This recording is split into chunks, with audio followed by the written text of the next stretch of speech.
नमस्कार, मैं Ravish Kumar. Iran Qatar में अमेरिका के सैनिक ठिकानों पर हमला करता है और अमेरिका के राष्ट्रपति ट्रंप सीज फायर का ऐलान करते हैं। जो इसराइल सीज फायर के ऐलान के बाद भी गजा में सीज फायर आज भी नहीं कर रहा, वह क्या सीज फायर के लिए तैयार हो जाएगा और किन शर्तों पर हुआ है? आप सीज फायर का नाम लेकर हेडलाइन पर कब्जा कर रहे हैं और उसी समय में गजा पर हमला सीज फायर की घोषणाओं का मजाक भी उड़ा रहा है। तो इन बातों को ध्यान में रखते हुए शांति के नए मसीहा ट्रंप के सीज फायर के ऐलान को देखा जाना चाहिए।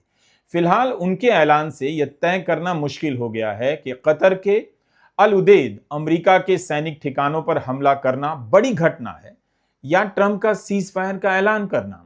सब इंतजार कर रहे थे कि ईरान ने कतर के दोहा के पास अमेरिका के सैनिक अड्डे पर हमला किया है, तो इसके बाद अमेरिका ईरान पर भयंकर जवाबी हमला करेगा और फिर उसके बाद ईरान का बचना मुश्किल हो जाएगा। लेकिन ट्रंप सीज फायर और युद्ध की समाप्ति की भाषा बोलने लग गए। क्या वाकई सीज फायर हो जाएगा? युद्ध का अंत हो जाएगा? ट्रंप के बयान पर संदेह किया जा रहा है। कहा जा रहा है कि भ्रामक है, लेकिन उन्होंने ईरान के हमले के बाद यह तो नहीं कहा कि अब अमेरिकी लड़ाकू विमानों का सामना करने के लिए तैयार हो जाओ। यही कहा कि हमला करके ईरान ने अपने सिस्टम से गुबार भड़ास निकाल लिया है। सीज फायर की घोषणा के कुछ घंटों बाद ट्रंप ने दोनों देशों से कहा कि युद्ध विराम शुरू हो चुका है, इसका उल्लंघन ना करें। मगर 3 घंटे भी नहीं बीते और खबर आने लगी कि युद्ध विराम का उल्लंघन हो गया है। इसराइल ने आरोप लगाया कि ईरान द्वारा मिसाइलें दागी गईं जो हाइफा की तरफ आईं, इन्हें इंटरसेप्ट कर लिया गया है, मगर यह भी कहा कि इसराइल इस हमले का कड़ा जवाब देगा। दूसरी तरफ ईरान के विदेश मंत्री बयान दे चुके हैं कि हमने युद्ध विराम के शुरू होने से पहले के आखिरी मिनट तक हमला किया, यानी इसके बाद नहीं किया है। ट्रंप इस मामले में कमाल के लगते हैं। भारत और पाकिस्तान के बीच सीज फायर की घोषणा भी सबसे पहले उन्होंने की। अब ईरान इसराइल के बीच सीज फायर की घोषणा भी वही कर रहे हैं। दोनों देशों को बधाई दे रहे हैं कि इसराइल और ईरान इस बात को लेकर सहमत हो गए हैं कि पूर्ण रूप से सीज फायर होगा। अभी से 6 घंटे के बाद ईरान और इसराइल धीरे धीरे हमला कम करेंगे और 12 घंटे होते होते युद्ध को समाप्त मान लिया जाएगा। ईरान आधिकारिक रूप से युद्ध विराम शुरू करेगा और 24 घंटे के बाद 12 दिन की इस लड़ाई का आधिकारिक अंत हो जाएगा। दुनिया इसे सलाम करेगी। 12 घंटे में युद्ध विराम तो नहीं हुआ। ईरान और इसराइल एक दूसरे पर भीषण हमला कर रहे हैं, ऐसी खबरें आ रही हैं। लेकिन ट्रंप ने सीज फायर को लेकर 3 बार बयान दे दिया है। अपने दूसरे बयान में ट्रंप ने कहा है कि ईरान और इसराइल उनके पास युद्ध विराम के लिए आए थे। मंगलवार सुबह ट्रंप ने लिखा है, इसराइल और ईरान दोनों लगभग एक साथ मेरे पास आए और कहा कि उन्हें शांति चाहिए। मुझे तभी समझ आ गया कि अब समय आ गया है। दुनिया और मध्य पूर्व ही असली विजेता हैं। दोनों देशों को अपने भविष्य में अपार प्रेम, शांति और समृद्धि देखने को मिलेगी। उनके पास बहुत कुछ पाने को है, लेकिन अगर वे धर्म और सच्चाई के मार्ग से भटकते हैं तो बहुत कुछ खोने का भी खतरा है। इसराइल और ईरान का भविष्य असीमित है और संभावनाओं से भरा है। ईश्वर आप दोनों को आशीर्वाद दे। ईरान और इसराइल के बीच लगातार हमले के बीच युद्ध विराम का दावा, कहना कि दोनों उनके पास आए थे। क्या नेतन्याहू भी गए थे? ट्रंप के बयान को नाटकीयता भी प्रदान करता तो है, लेकिन विश्वसनीयता की चमक थोड़ी फीकी भी कर देता है। तब भी दोनों का अमेरिका के पास जाना बहुत कुछ जानने के लिए बेचैन करता है। ट्रंप के बयान दुनिया के बाकी नेताओं से अलग तो होते हैं। 6 घंटे में हमला कम होगा, 12 घंटे में सीज फायर होगा और 24 घंटे में युद्ध समाप्त हो जाएगा। कुछ लोगों को इस बात का भी संदेह है, कहीं ऐसा तो नहीं कि ईरान में सत्ता परिवर्तन हो चुका है। अगर ट्रंप ने ईरान और इसराइल दोनों को बधाई दी है तो इसका कुछ तो मतलब है। उन्होंने कहा है कि दोनों के धीरज, साहस और बुद्धिमत्ता की भी तारीफ होनी चाहिए। इस युद्ध का एक नाम भी दिया, 12 डेज वॉर, 12 दिनों का युद्ध जो वर्षों चल सकता था, पूरे मध्य पूर्व को नष्ट कर सकता था। लेकिन ऐसा नहीं हुआ और ऐसा कभी नहीं होगा। ईश्वर इसराइल का भला करे, ईश्वर ईरान का भला करे, मध्य पूर्व का भला करे, ईश्वर अमेरिका का भला करे और ईश्वर दुनिया का भी भला करे। वरिष्ठ अधिकारियों का बयान छप रहा है कि युद्ध विराम से जुड़ा कोई संदेश नहीं मिला है। ईरान के विदेश मंत्री अब्बास अराकाची ने सार्वजनिक तौर पर कह दिया उन्हें किसी समझौते की जानकारी नहीं, ऐसा कोई समझौता नहीं हुआ है। लेकिन अगर ईरान पर अवैध हमला करने वाला इस्राएली रिजीम तेहरान के समय सुबह 4 बजे तक हमला रोक देता है तो हमारा भी उसके बाद जवाबी कार्रवाई करने का कोई इरादा नहीं। हम अपने सैनिक ऑपरेशन रोकने के बारे में अंतिम फैसला बाद में लेंगे। यह एक बहुत बड़ा बदलाव है। अराकाची ने जरूर कहा कि ऐसा कोई समझौता नहीं हुआ है, लेकिन उन्होंने इस शर्त पर जवाबी हमला रोकने की बात तो की कि अगर इस्राएल रुक जाएगा तो हम भी रुक जाएंगे। ईरान पहले से यह बात कह रहा है। ईरान के सुप्रीम लीडर ने कहा था कि हमें थोपी हुई शांति भी मंजूर नहीं और थोपा हुआ युद्ध भी स्वीकार्य नहीं।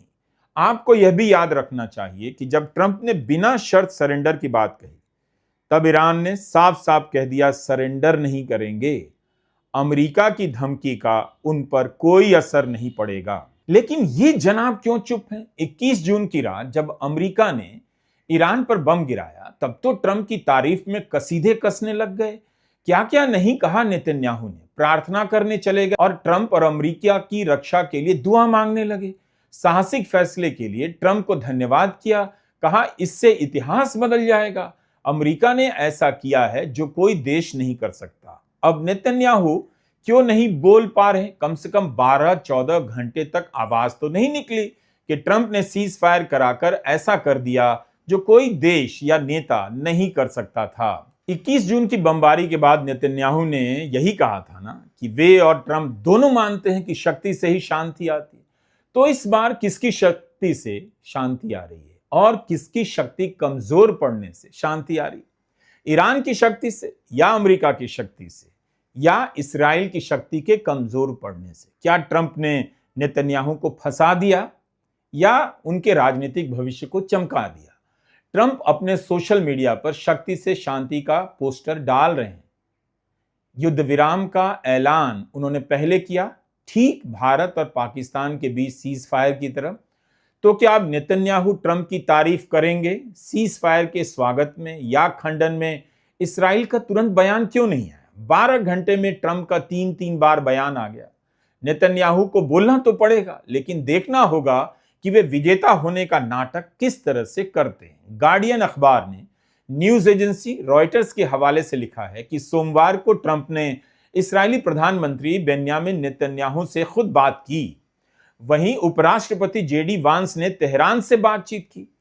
रॉयटर्स ने जानकारी व्हाइट हाउस के एक वरिष्ठ अधिकारी की जानकारी के आधार पर दी है। अधिकारी कौन है, इसका नाम गुप्त रखा गया है। इसके मुताबिक इस्राएल ने युद्ध विराम पर तभी सहमति दी जब यह साफ हो गया कि ईरान कोई नया हमला नहीं करेगा। ईरान की ओर से भी संकेत दिया गया कि अब आगे कोई हमला नहीं होगा। रॉयटर्स के अनुसार कतर ने पर्दे के पीछे इस समझौते को करवाने में अहम भूमिका निभाई।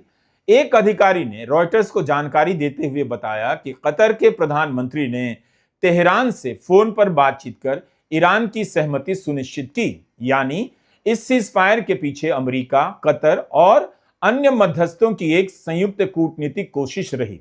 ईरान को मनाने में कतर ने एक पुल की भूमिका निभाई। गजब का थिएटर है। युद्ध को थिएटर इसीलिए तो कहा जाता है। ईरान कतर पर हमला करता है, वहां के अमेरिकी सैनिक अड्डे पर करता है और कतर कहता है उसकी संप्रभुता पर भी हमला है, और वही कतर सीज फायर की डील भी करा रहा है। कुछ ही दिन पहले कूटनीति के विद्वान ऐलान कर रहे थे अब दुनिया में कूटनीति नाम की कोई चीज नहीं बची। किसी की बात पर भरोसा नहीं और किसी की बात की कोई उम्र नहीं रही।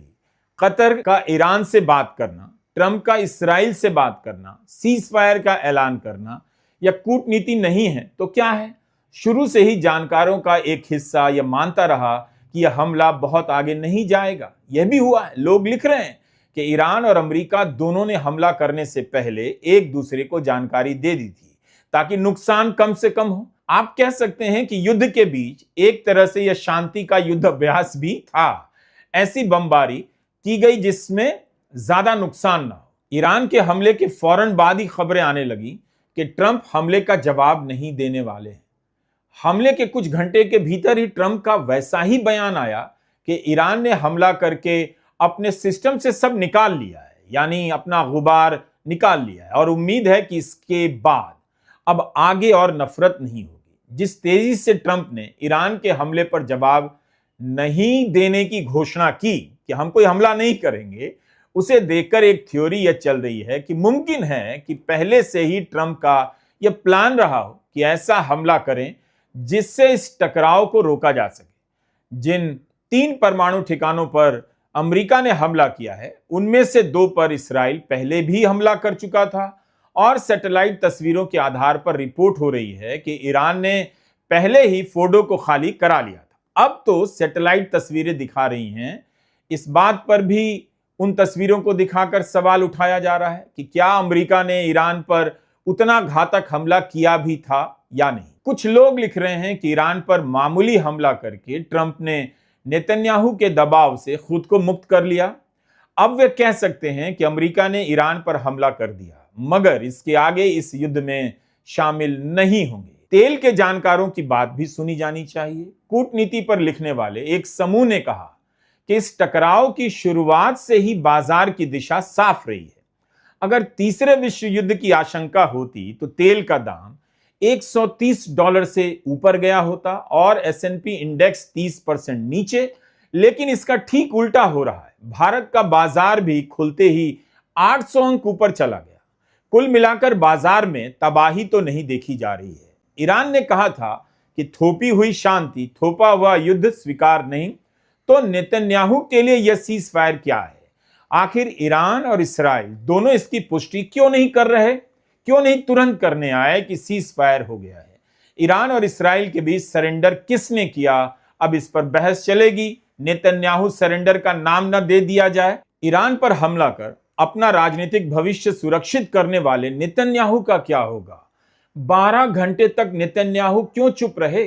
क्या उनका भाषण लिखने वाला नींद की गोली खाकर सो गया था? 21 जून को तो तुरंत बयान आया, ट्रंप ने इतिहास बदल दिया। कहीं ऐसा तो नहीं कि सीज फायर का ऐलान कर ट्रंप ने नेतन्याहू का भविष्य बदल दिया हो?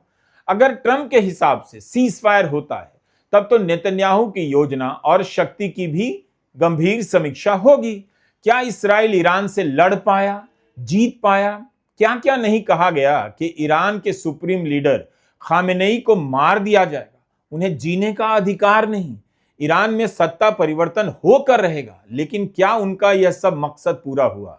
परमाणु ठिकाने पर बम गिराने को नेतन्याहू भुना नहीं सकते। सबको पता है कि ईरान के पास बम बनाने की क्षमता नष्ट नहीं हुई है। अमेरिका के बमों से परमाणु प्लांट को खास नुकसान नहीं पहुंचा है, बल्कि सबने यही देखा कि ईरान पर हमला करने गए नेतन्याहू को कुछ ही दिन के भीतर अमेरिका अमेरिका चिल्लाना पड़ा। ऐसा लगा कि वे अमेरिका के बिना एक दिन भी इस युद्ध में नहीं टिक सकते। तो क्या ट्रंप ने नेतन्याहू की बात भी मानी और हमेशा के लिए उन्हें कमजोर भी कर दिया? हमारे पास इस तरह के निष्कर्ष पर पहुंचने के कोई पुख्ता प्रमाण नहीं है, कारण भी नहीं, केवल सवाल है।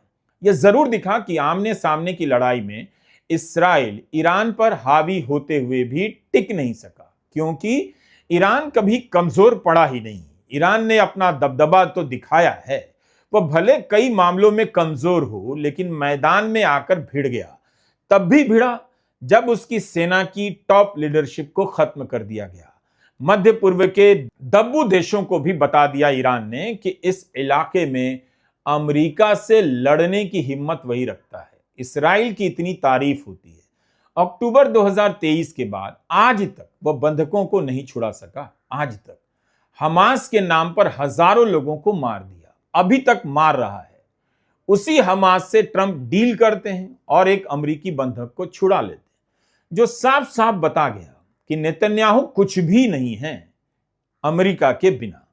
इसराइल के पास अचूक सैनिक शक्ति और रणनीति के नाम पर कुछ खास नहीं नजर आया इस लड़ाई में। कई बार संयोग से और अक्सर धोखे से ईरान से लेकर लेबनान की लीडरशिप को मार देना अलग बात है। मोबाइल फोन में पेगासस लगाकर किसी के बेडरूम से लेकर बाथरूम में झांकना अलग बात है। ऐसी क्षमता हो सकती है भी। युद्ध के मैदान में युद्ध के नियमों के तहत लड़ने का साहस दिखाना इन सब से काफी अलग होता है। पेजर में शॉर्ट सर्किट की क्षमता का प्रदर्शन करने वाला इसराइल ईरान के जवाब के आगे कमजोर तो दिख रहा है। ईरान पर पहले हमला किया, लेकिन ईरान को सीज फायर के लिए मजबूर नहीं कर सका। सच्चाई तो यह है कि नेतन्याहू फंसते हुए लग रहे हैं। उन्हें अंदाजा नहीं रहा होगा कि ईरान ऐसी हालत कर देगा। नेतन्याहू को भी अंदाजा नहीं होगा कि अमेरिका से पूरी मदद नहीं मिलेगी। लेकिन यहां एक बात का ध्यान रखना चाहिए, इसराइल को लेकर अमेरिका का नजरिया लंबे समय के लिए बदला है। इस तरह की खुशफहमी नहीं पालनी चाहिए। हो सकता है कि अमेरिका में युद्ध के विरोध में, इसराइल के विरोध में जिस तरह का अप्रत्याशित प्रदर्शन हुआ है, चल रहा है, उसे देखते हुए सीज फायर किया गया हो, कुछ समय के लिए, कुछ साल के लिए। क्योंकि यह प्रोजेक्ट तो कई साल, कई दशक से चल रहा है, तो 1-2 साल और इंतजार कर सकते हैं। यही कारण है कि 21 जून की रात ईरान के परमाणु ठिकानों पर बम गिराने के बाद बम वर्षक विमान B-2 स्टेल्थ बॉम्बर अमेरिका लौट गए। ईरान ने इसराइल पर और इसराइल ने ईरान पर हमला करना शुरू कर दिया, लेकिन अमेरिका इसमें नहीं कूदा। इससे लग गया कि अमेरिका ने बता दिया उसकी भूमिका परमाणु ठिकानों तक ही सीमित थी, आगे युद्ध नहीं करेगा। ईरान ने जब अमेरिका को धमकी दी कि नतीजा भुगतने के लिए तैयार रहिए, तब अमेरिका ने कहा अगर अमेरिकी सैनिक ठिकानों को निशाना बनाया गया तो नहीं छोड़ेंगे। 21 जून की बमबारी के बाद ईरान ने कहा कि वह अमेरिका को नहीं छोड़ेगा। ईरान के सरकारी टीवी पर बाकायदा अमेरिकी सैनिक ठिकानों को मध्य पूर्व के नक्शे पर दिखाया गया, यहां है और ईरान इन जगहों पर हमला कर सकता है। लेकिन कतर के अल उदेद सैनिक अड्डे पर हमले के बाद अमेरिका ने जवाबी हमला नहीं किया। तो क्या यह भी कंफ्यूज करने की नीति है? जैसे 2 हफ्ते का समय देकर अमेरिका ने 2 दिन में ईरान पर बम गिरा दिया, उसी तरह सीज फायर का बयान देकर ट्रंप कुछ और करना चाहते हो, इंतजार ही कर सकते हैं। 23 जून की रात का यह वीडियो मध्य पूर्व के लिए युद्ध का ऐलान से कम नहीं था, लेकिन 10 घंटे भी इस वीडियो की दहशत कायम नहीं रही। इंस्टाग्राम की रील की तरह आई और चली गई। दोहा के पास अमेरिका का मध्य पूर्व का सबसे बड़ा सैनिक अड्डा है। यहां अमेरिका का एयरबेस है, उस पर मिसाइलें दागकर ईरान ने केवल अमेरिका को नहीं, मध्य पूर्व के देशों को भी चुनौती दे दी। कतर ने इसे अपनी संप्रभुता पर